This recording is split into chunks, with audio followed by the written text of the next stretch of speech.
Thank you, Senator Smith. Thank you, Madam Acting Deputy President. I make a statement by way of a report relating to the draft budget estimates for the Australian National Audit Office and the Parliamentary Budget Office for 2018-2019, and I will also table the statement. Each year, the Joint Committee of Public Accounts and Audit is required by legislation to consider the draft budget estimates of the Parliamentary Budget Office and the Australian National Audit Office and make recommendations to both houses of the Parliament. I rise this evening to fulfil this requirement and make a statement on whether the committee considers that the proposed funding for these officers is sufficient to carry out their respective mandates. With regards to the Parliamentary Budget Office, the committee has been informed that the PBO is not seeking supplementation in the 2018-2019 budget.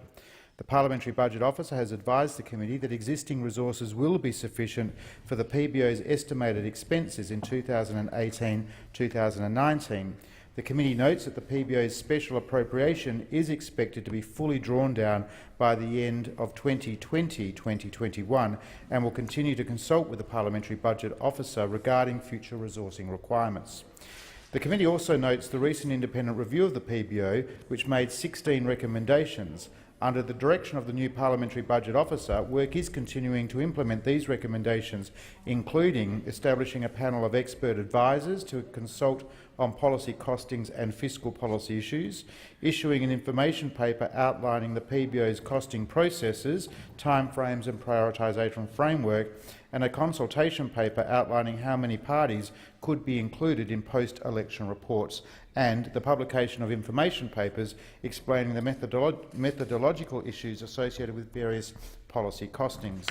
The committee endorses the proposed 2018-2019 budget for the Parliamentary Budget Office and commends the PBO for its contributions to the Parliament and the public through high-quality fiscal analysis and research.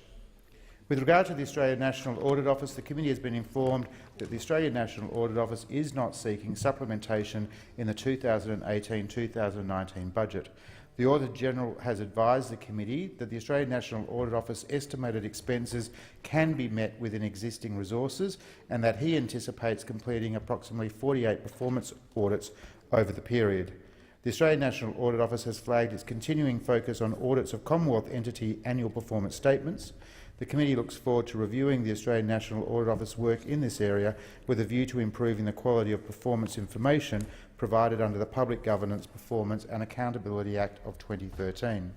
The committee endorses the proposed budget for the Australian National Audit Office in the 2018-2019 period and thanks the ANAO for its work in supporting public accountability and transparency, including through audits under the Commonwealth Performance Framework.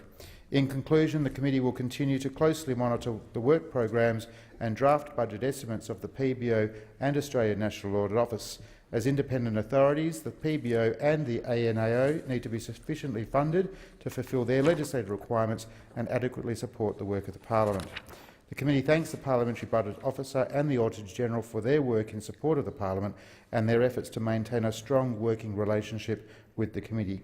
They have made themselves available for regular briefings and provided invaluable advice to the committee on a variety of matters.